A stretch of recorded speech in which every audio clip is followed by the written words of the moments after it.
Bonjour à tous, c'est Charlie Sierra, bienvenue sur la chaîne Prépa Concours Police Municipale. Aujourd'hui, je vais vous aborder un sujet qui est la cabanisation. C'est plus un sujet pour les chefs de service, comme je dis aussi au niveau du concours gardien brigadier, ça peut toujours vous faire une corde de plus à votre arc, c'est-à-dire que si vous voulez travailler en police rurale ou pas forcément en police rurale parce que la cabinisation touche aussi certaines grandes villes, ça permettrait de dire voilà, moi j'aimerais bien faire ça aussi plus tard si j'étais policier municipal, quand je serai policier municipal au niveau de votre oral. Alors la cabanisation, c'est une certaine spécificité qu'il faut avoir quand on est policier municipal. Je suis pas nul dans mes écrits professionnels, loin de là. Par contre, ça m'a demandé une certaine remise en question. J'ai appris, au bout de 20 ans de service, ça faisait 20 ans que je faisais des rapports, je pensais que j'avais rien à apprendre. J'ai fait ma remise en question, j'ai travaillé avec un monsieur de la DTTM, donc Direction départementale terre et mer, au niveau de l'Hérault. Donc je ne donnerai pas son de famille, mais c'est Eric, son prénom.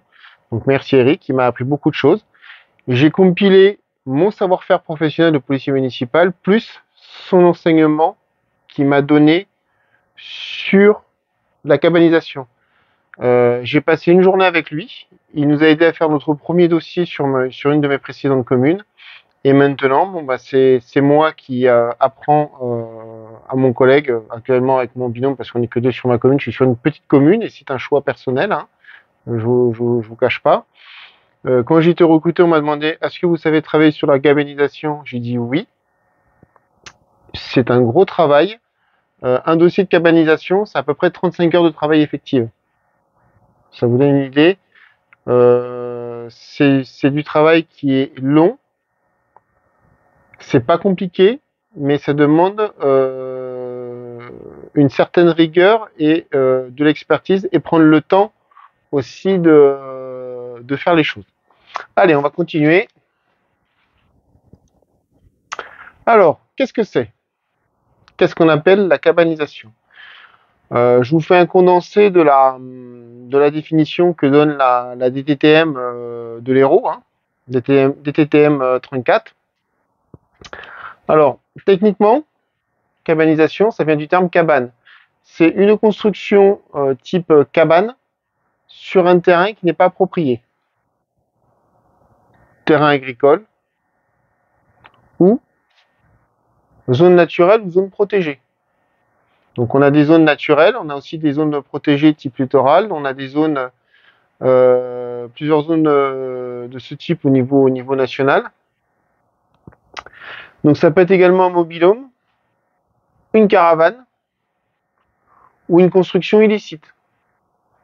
Donc comme je vous l'ai dit là, sur un terrain agricole, agricole ou protégé. C'est-à-dire qu'on se retrouve euh, avec des personnes qui achètent du terrain agricole à peut-être 40 centimes, 50 centimes, 70 centimes le mètre carré. Ils prennent des parcelles de 2-3 000 mètres carrés et ils installent un mobil-home. Il faut savoir que tout cela, en fait, c'est un phénomène qui est assez récurrent dans le sud de la France depuis plus d'une vingtaine d'années. La problématique, on s'en occupe sérieusement maintenant, je dirais depuis une grosse dizaine d'années, par rapport au phénomène naturel qu'on a eu d'inondation et à la non-maîtrise de l'urbanisme. C'est-à-dire qu'on se retrouve face à des gens qui pensent qu'ils peuvent construire ou s'approprier des terrains et qui disent ouais mais ce sont des terrains de loisirs. Donc le terrain de loisirs n'existe pas. Dans le code de l'urbanisme, ça n'existe pas le terrain de loisirs. C'est un terme qui a été galvaudé, qui a été approprié pour vendre des terrains avec des mobil-homes dessus. Donc dans le sud de la France, moi je travaille dans l'Hérault depuis maintenant beaucoup d'années. On le voit aussi au niveau de la région PACA. On achète un terrain pas loin de la mer, on met un mobil-home, on construit une fosse septique sans autorisation. Quand on construit une fosse septique, L'eau tout à l'égout, des fois, ça va dans la terre. Donc on se retrouve sur des problématiques environnementales et de sécurité par rapport aux gens. Parce que si les terrains sont pas constructifs, c'est que normalement, il y a quand même une bonne raison. Donc voilà, on se retrouve face à ça. Donc des fois, on se retrouve face à des villages de caravanes et de mobil-homes, hein. Pas type favelas, mais pas loin, sans eau courante. Donc on crée un puits, donc l'eau n'est pas courante. Et j'ai même vu, moi, des terrains comme ça loués. Il faut savoir que quand on loue un terrain avec de l'eau, il faut que l'eau soit potable. Oui, il y a toute une problématique. Il y a aussi des vendeurs de sommeil qui s'en servent pour faire dormir des gens à pas cher. Il y a des abus sociaux. Il y a pas mal de choses qui se cachent en fait derrière la cabanisation. Les textes. Donc, on a des textes de loi, des règlements. Donc, le principal qui est visé ici, c'est le code de l'urbanisme. Dans le code de l'urbanisme, vous avez toutes les infractions à la cabanisation. Je dis bien toutes. Quand on commence à mettre le nez dedans, c'est assez intéressant. La chance que nous avons maintenant avec Internet, c'est que il y a plusieurs préfectures pour aider les communes, pour aider les agents assermentés. On fait des compilations aussi de textes. Donc on a quand même un outil maintenant avec Internet qui est assez incroyable par rapport à mes débuts dans la police municipale, qui nous permet de travailler là-dessus. Donc le code de l'urbanisme prévoit toutes les infractions. Construction sans permis de construire, les infractions au plan local d'urbanisme, j'y viendrai après. Tout ça, c'est prévu. Il faut savoir que dans la plupart des cas, les infractions au code de l'urbanisme sont des délits ou, à minima, des contraventions de 5e catégorie. Donc, je vous rappelle que c'est 1500 €, hein, une C5. Hein. On rigole pas là-dessus. Ensuite, ce que nous avons aussi comme arguments légaux, c'est le PLU, le plan local d'urbanisme. Le plan local d'urbanisme est fait par la mairie. Et ensuite, c'est visé en préfecture. Mais le plan local d'urbanisme est un règlement communal. Dans ce règlement communal, la commune peut décider de l'expansion de sa commune et avoir des réserves de terres constructibles, quelle partie on veut garder agricole, etc.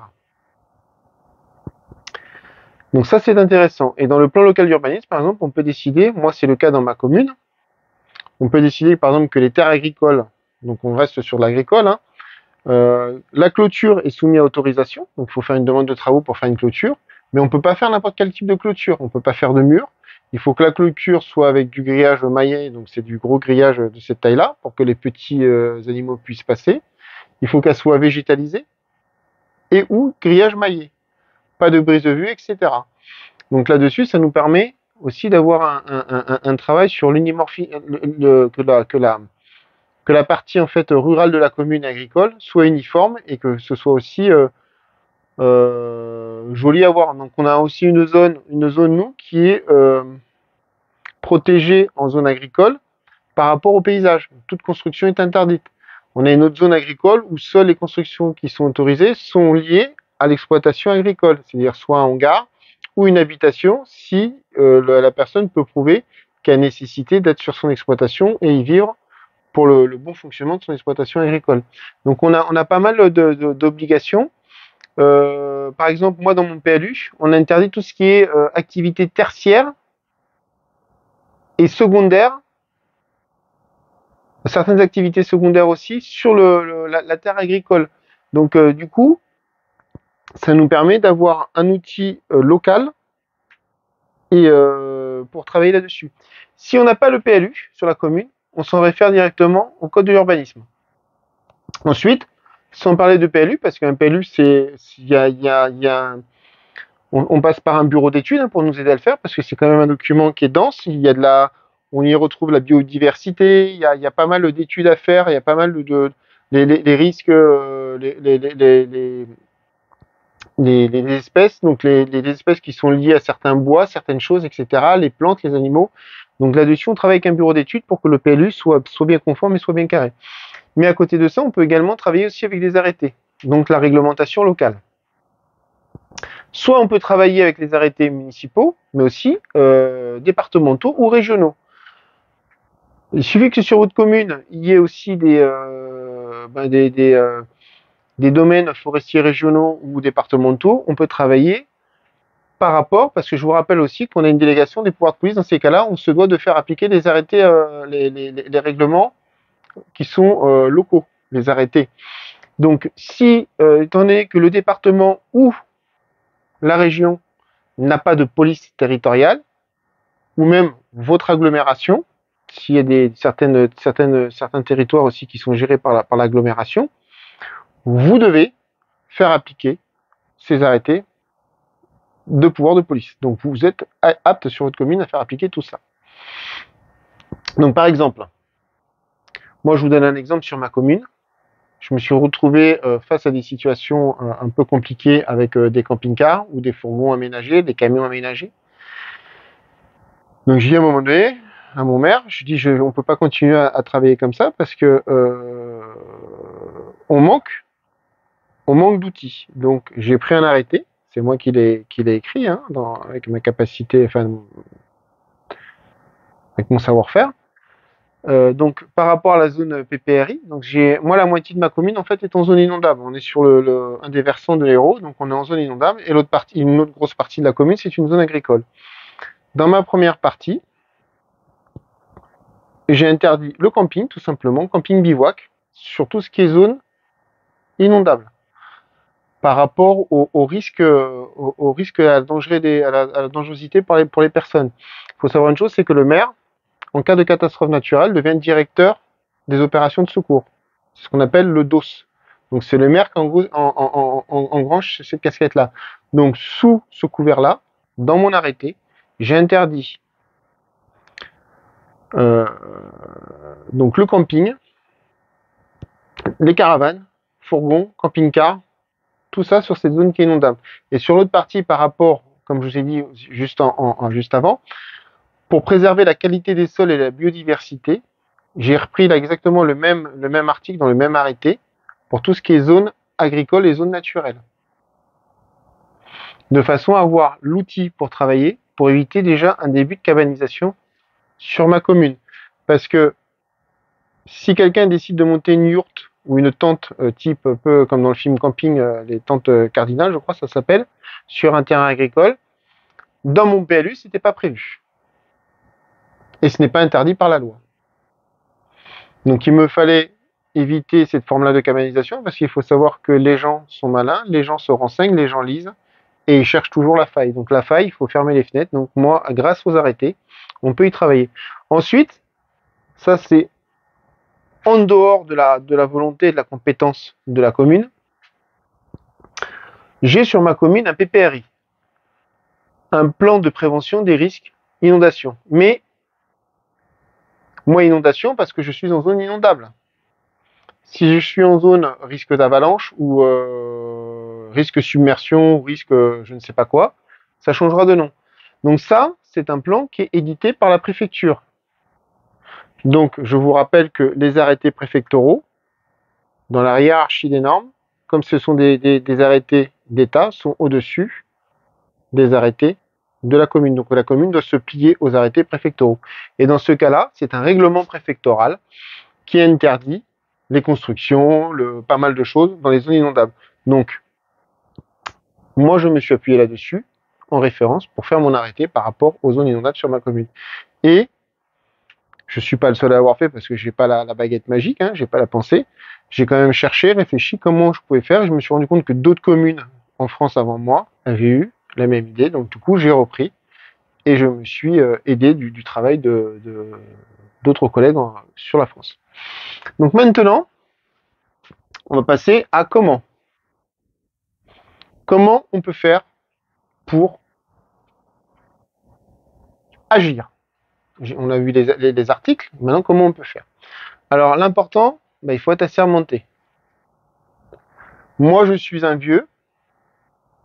Quand j'ai voulu faire sur une de mes précédentes communes le commissionnement et la cabanisation, quand je me suis mis, on m'a dit au niveau du parquet, votre assermentation est trop vieille.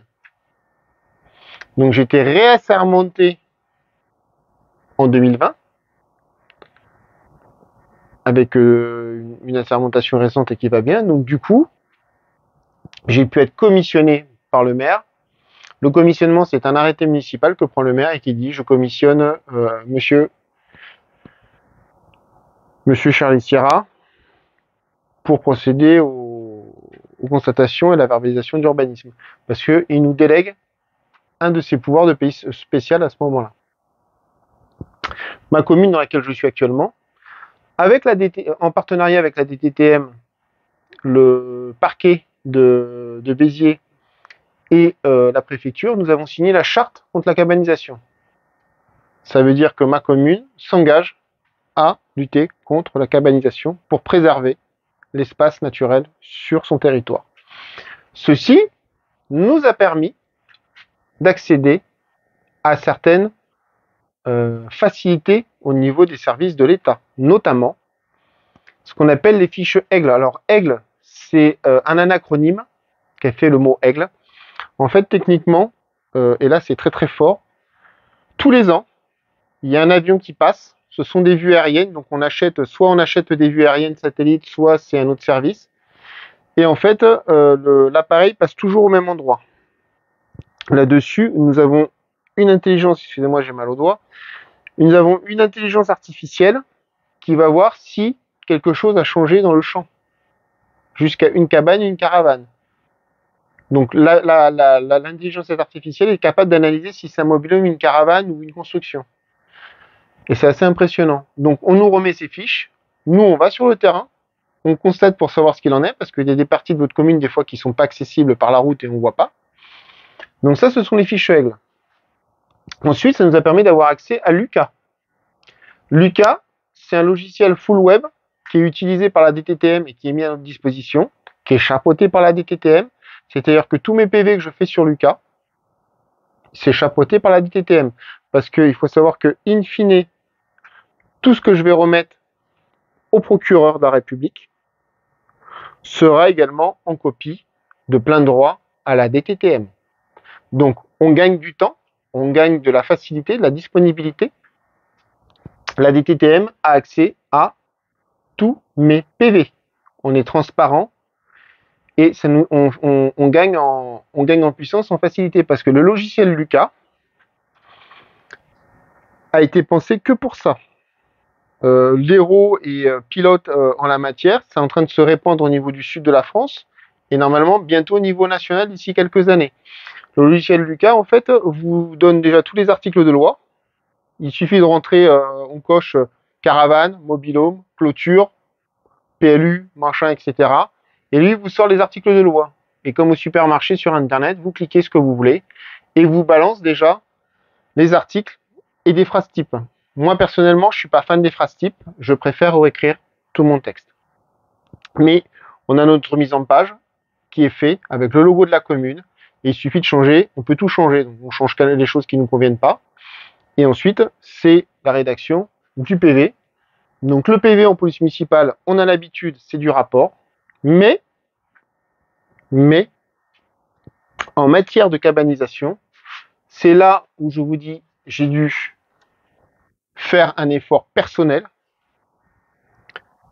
J'ai dit au collègue de la TTM, c'est bon, je connais. Il me dit, oui, tu sais faire un PV quand tu arrêtes quelqu'un, tu sais faire un PV de constatation, tu sais faire beaucoup de choses, mais tu ne sauras pas faire un PV d'infraction au code de l'urbanisme sur la cabanisation si je te dis pas comment il faut faire, parce que il y a une norme à respecter. Alors, c'est ce qu'on va voir ici, entre autres. On commence en général par une main courante. Moi, premier incident que je constate en patrouille, ou si on me signale tel endroit, il y a une chose, je fais une main courante, 2-3 photos. Là-dessus, je rentre avec cette main courante, je la tape. Ça me permet de motiver l'ouverture de mon logiciel Lucas. Dans le logiciel Lucas, je rentre ma personne, le nombre du propriétaire, parce que je vous rappelle que nous avons accès, par rapport au cadastre communal, au nom des propriétaires. Nous, on a en plus la chance d'avoir un logiciel qui s'appelle VMAP au niveau de mon agglomération, qui me permet d'avoir une cartographie, les parcelles, etc., le nom des propriétaires. Donc moi, j'ai un accès direct. Sinon, il faut faire la demande au service cadastre de la mairie qui vous donne les renseignements. Donc là-dessus, dans mon logiciel Lucas, je renseigne tout. Le logiciel Lucas, je décide la date, je renseigne, il m'édite ma lettre de convocation. Si c'est pas le cas, il vous faut faire, vous, en annexe sur un dossier sur votre serveur mairie, un dossier sur le PV avec le courrier type qui va bien. Si vous avez des problèmes, vous me posez des questions et en message personnel, je vous renverrai des types de messages, des types de procédures que j'ai faites pour vous aider dans vos réalisations si vous êtes policier municipal. Donc je prévois une date de contrôle, en général minimum 20 jours. Moi je prends entre 20 jours et un mois pour que les gens puissent se retourner et être présents. Le jour de la visite, on fait signer un assentiment. On fait signer un papier à la personne qui nous autorise, dans le cadre du code de l'urbanisme, à pénétrer chez elle, à faire des constatations par rapport aux infractions possibles au code de l'urbanisme. En cas de refus de cette personne, il faut motiver au moins 2 refus. Dans ces cas-là, on le signale au procureur, c'est une infraction. On fait le signalement au procureur de la République et on demande l'aide du procureur de la République, qui lui va nous mandater les forces d'État pour un contrôle. Et là, c'est plus la même parce que on arrive avec un officier de police judiciaire pour faire le contrôle. Ça ne m'est jamais encore arrivé.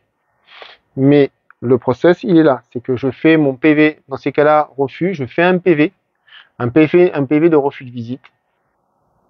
Il en faut 2. Donc si on a un premier PV de refus de visite, on refait une deuxième visite s'il refuse, on fait le PV, je transmets au procureur de la République, je prends contact avec le procureur de la République et je lui demande son assistance pour déclencher les forces d'État. Moi, en ce qui me concerne, la gendarmerie nationale. De là, s'il est OK, il envoie l'ordre au commandant de la brigade qui me renvoie un gendarme, une patrouille de gendarmes, et on va faire le contrôle avec la personne, qu'elle le veuille ou non. Et là, on pourra rentrer un peu comme une perquisition. Une fois qu'on est sur place, plusieurs choses à faire. On fait un croquis des lieux. Ce que je conseille, moi, c'est je prends... Alors, vous avez Géoportail aussi comme outil. Hein. Je fais une capture d'écran de Géoportail, de mon logiciel VMAP, quoi que ce soit, de ma parcelle. Je l'imprime et j'ai déjà le plan de ma parcelle. Ou alors, je redessine ma parcelle sur une feuille. Il est important d'avoir un décamètre. Il est important d'avoir un mètre de... Comment ça s'appelle, une barre de géomètre aussi, pour pouvoir mesurer à plusieurs mètres la taille des bâtiments. Il faut situer chaque bâtiment, chaque caravane, chaque véhicule sur la parcelle le jour. En fait, on fiche la situation. Ensuite, il faut mesurer chaque côté de chaque objet, les numéroter. Là-dessus, on les reporte sur notre croquis. On mesure la taille des portes, la taille des fenêtres, où est placée la porte par rapport sur la façade, la taille de la fenêtre, où se situe la fenêtre sur la façade, la hauteur du bâtiment au plus haut, la hauteur des toits au plus bas, la longueur des toits, est-ce qu'il y a des panneaux solaires, est-ce qu'il y a une cheminée, est-ce que les remorques ont leur timon, est-ce que les mobilhomes ont des roues, est-ce que les mobilhomes ont les timons, est-ce que les mobilhomes ont des évacuations d'eau, est-ce qu'il y a un puits, est-ce qu'il y a un forage, y a-t-il un portail, la taille de la clôture, la hauteur de la clôture, la hauteur du portail, tout ça il faut mesurer. Donc les mesures, quand je fais les constatations d'urbanisme, selon la taille de la parcelle, j'y reste entre 1, 2 heures, voire 3 heures, selon ce qu'il y a à mesurer. Des fois c'est très long. J'ai fait une parcelle où il y avait 14 éléments à mesurer. J'y ai passé 2 heures et demie. Ça a été très long. La parcelle était assez grande. Donc en même temps, je prends des photos. Donc quand je prends mes photos, quand je les mettrai sur ma planche photographique, il faudra les numéroter et dans mon PV, en fait, je redirai sur chaque photo le bâtiment 1, etc. Chaque bâtiment doit être numéroté. Ici, je vous ai mis les articles qu'on doit viser sur le PV. Donc les articles du code de l'urbanisme, 481 L610-480-1, L610-1 et R 483-3 du code de l'urbanisme. On a des articles du code de procédure pénale. Et vous voyez là, ça nous permet en fait de... Bon, ceux-là on les connaît, on est à PJA. mais en même temps, là, on passe sur un PV DQL. Donc ça nous change de soit nos cinquièmes catégories ou nos rapports de mise à disposition. Donc ça, ce sont pour les articles. Maintenant, je tape mon PV. Ne pas oublier à la fin, je relève donc contre Monsieur Untel les infractions suivantes. Nous dressons donc le présent procès verbal. Et il faut bien expliquer aussi qu'en en-tête du PV, nous rentrons avec l'assentiment de Monsieur ou Madame Untel qui nous signe l'assentiment pour la visite. Et ensuite, on attaque, donc bâtiment, à tant de mètres l'un de l'autre, il y a tant, si tu es là, etc. Et en même temps, moi, maintenant, ce que je fais aussi, comme je vous ai dit, soit je prends une photo satellite, type Google, je la mets sur mon publisher, je la blanchis et je remets mes éléments dessus, ou alors je travaille directement avec une capture d'écran du cadastre et je rajoute avec des carrés et des ronds mes éléments. Ça fait propre, c'est carré et il n'y a pas de souci. Au niveau des annexes, alors les annexes sont très, voilà, il y a un numérotage à respecter, il y a un mode opératoire à respecter. C'est ce qu'attend le procureur de la République à mon niveau à moi, et c'est comme je vous dis, c'est ce qui risque de se répandre de plus en plus un peu partout. Cet avantage-là, c'est que si votre PV il est bien écrit, c'est carré, tout est bien expliqué, la taille des bâtiments, les espacements, etc., qu'est-ce qu'il y a, ainsi de suite, quand il va regarder le plan de situation, il va comprendre. Alors le plan de situation, il y a deux cartes. Il y a une carte avec au niveau de la taille de la commune et où ça se situe, si c'est au sud, au nord, etc. Et une carte un peu plus macro où la parcelle se situe par rapport à une route, par exemple. De façon à ce qu'on retrouve à peu près facilement où ça se situe sur la commune. L'extrait cadastral. Alors, soit vous prenez, si c'est qu'une parcelle, donc on prend, comme je l'ai dit, soit sur Géoportail ou sur ce que vous avez, vous faites une capture d'écran et vous entourez la parcelle, le numéro de la parcelle sur laquelle vous travaillez. Ou alors on parle aussi d'unité parcellaire. Et là, il ne faut pas non plus l'oublier de ce terme aussi, de l'utiliser dans votre PV. C'est-à-dire que ce jour, monsieur Untel, et quand on fait la convocation aussi, nous fait rentrer sur son unité parcellaire. Parce que des fois, un terrain, c'est plusieurs parcelles. On pense à mettre le relevé de propriété avec le nom du propriétaire, la copie de la lettre de convocation, donc ça c'est assez facile, et une copie aussi de l'autorisation d'accès que la personne nous a signée. On met des photos aériennes, donc ça on les a sur Google, Géoportail. Moi j'ai la chance que j'ai avec VMAP, c'est que je peux remonter jusqu'en 2015 au niveau des photos aériennes, c'est assez pratique, comme ça on voit l'évolution de la parcelle. Je vous rappelle que l'on est dans du délit. La durée du délit avant qu'il soit poursuivi, c'est 6 ans. Donc on est en 2024. Si mon gars, en 2017, il a construit ou mis son mobilo, enfin construit sa cabane, je ne peux plus le poursuivre. Par contre, si ça date de 2018-2019, je suis dans mes 6 ans, je peux le faire. D'où l'importance de cette autorisation d'accès, d'où l'importance de faire parler les gens aussi. Ils nous disent, ouais, mais ça, je l'ai fait il y a 2 ans, je l'ai fait il y a 3 ans, etc. Moi, j'ai mes caméras piétons. Quand je fais ce type d'intervention, j'allume ma caméra piéton. La personne, elle me le dit. Donc, je fais pas une déposition, mais je l'enregistre. Donc, c'est toujours, et puis nous aussi, on a assermenté. Le plan synoptique. Alors, le plan synoptique, c'est ce que je vous disais. On repart sur notre base de croquis. Donc, soit vous pouvez le faire à la main. Moi, personnellement, je le fais à l'ordinateur. Je trouve que c'est plus propre, que c'est carré. Je mets des petites infos, des petites bulles infogrammes sur mon carré avec des numéros. Et j'aime bien travailler comme ça. Moi. Donc, le plan synoptique, c'est le croquis de la parcelle. Le reportage photo avec toutes vos photos numérotées. Et quand vous écrivez votre PV, nous constatons un portail, photo 1 et 2. Nous constatons une maison, photo 1, 2, 3, 4, 5, etc. Une fenêtre est à l'étage, photo numéro 6. Et toutes vos photos donc, doivent être numérotées. Ensuite, on se retrouve sur l'extrait du PLU. Dans le PLU, extrait de carte du PLU. Donc, votre PLU, il y a une carte. Et une carte de la commune où vous avez vos zones. Moi, c'est AO, AC et N. Et puis les zones, la zone urbaine. Ça nous permet de voir en fait où se situe qu'on est bien en zone agricole. Ensuite, je mets le règlement de mon PLU. Mon PLU, c'est un document quand même qui fait, moi j'ai 70 pages de PLU. Donc je mets mon PLU. Je peux rajouter, si je suis en zone inondable, mon règlement du PPRI, au cas où. Ça prouve que, en plus d'être en infraction au code de l'urbanisme, on est aussi en infraction, en interdiction totale par rapport au plan de risque d'inondation préfectoral. Parce que ça aussi, c'est prévu dans le code de l'urbanisme. Ensuite, ce qu'on peut ajouter aussi, on peut rajouter plusieurs documents.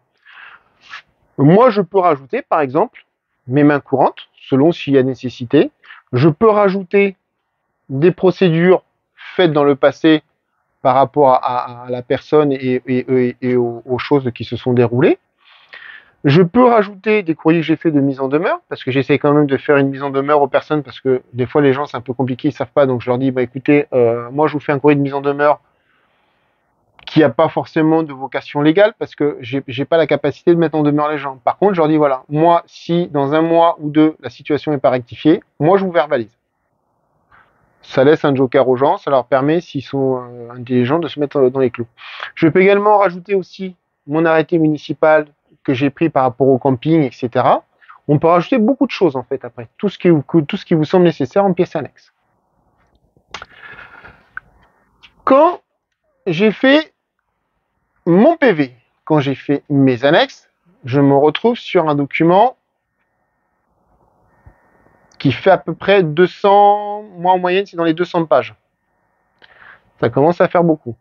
Ce document de 200 pages, je dois le faire en double exemplaire, parce qu'on n'est pas encore en numérique. Quand on sera en numérique, je pense que ce sera beaucoup plus simple et beaucoup plus facile. Donc là, j'attends de voir le protocole par rapport au greffe du tribunal. Donc ça me fait un paquet comme ça. Je ne l'aggrave pas. Je fais des impressions recto et non recto verso par rapport au fonctionnement du tribunal. C'est ce qu'on m'a demandé de faire. Je vais déposer mon dossier au greffe et je fais tamponner mon récépissé comme quoi j'ai tamponné, je leur laisse la pochette. Je pars du principe que si on remet quelque chose de propre, qui est épais comme ça, avec une facilité, les pochettes, j'ai les deux PV qui sont dans deux pochettes bien distinctes, qui sont dans une autre pochette en carton ou dans un truc en carton avec une sangle, avec le nom de la commune, le numéro du PV, la personne incriminée, la police municipale 2, machin, etc. Ça donnera envie au substitut de gérer plus facilement mon dossier plutôt que de dire ouf, la copie c'est pas propre, c'est un torchon. À ce titre, j'ai eu les félicitations avec mon collègue de notre qualité d'écriture et de PV sur la cabinisation. Et ensuite, nous avons le jugement. Et là, ça peut prendre des années. Je vous donne l'exemple. J'ai quelqu'un en 2014 sur ma commune qui a été relevé par la DTTM. Actuellement, en 2024, il est dans l'obligation de détruire ce qu'il a monté. Et on est encore dans cette procédure-là. Cette personne m'a refusé la visite, je l'ai signalé. Donc, à un moment donné, la force publique arrivera avec un bulldozer et on va tout raser. Mais 10 ans. 10 ans d'écart. On gagne toujours à la fin. C'est long, mais on gagne toujours à la fin. J'ai une autre personne, par exemple, qui se dit ne pas être solvable, mais qui est propriétaire d'un terrain, donc quelque part, elle est solvable. Là, elle n'a pas voulu m'écouter, elle n'a pas voulu faire d'efforts, à part pour à peu près entre 5 et 6 000 euros d'amende. Ça fait beaucoup. Si elle ne paye pas, dans 8 à 10 ans, le terrain sera préempté et sera vendu et restitué à la commune. Je pense que la mairie va préempter sur le terrain et le terrain redeviendra une terre agricole. Voilà pour la finalité des choses. Ça prend énormément de temps à écrire. Ça prend énormément de temps au niveau judiciaire aussi. Donc j'espère que cette vidéo, qui est un peu plus longue que d'habitude, vous a été utile, mais c'est long. Donc la vidéo est longue. Rejoignez-nous sur le forum Facebook, n'hésitez pas, avec le lien qui est en dessous. Si vous avez besoin que je vous coach dans vos écrits professionnels, au niveau du concours, que ce soit gardien ou chef de service, ou dans vos oraux, une fois que vous avez passé les écrits, vous prenez la souscription à 49,99 et je serai là à vous aider. Je réponds également de temps en temps, enfin, je réponds sur le forum. Je réponds aussi à certaines questions sur Messenger via le forum aussi, par rapport à mes disponibilités. Sur ce, je vous souhaite des bons PV, de cabanisation et bon courage. C'était Charles Sierra.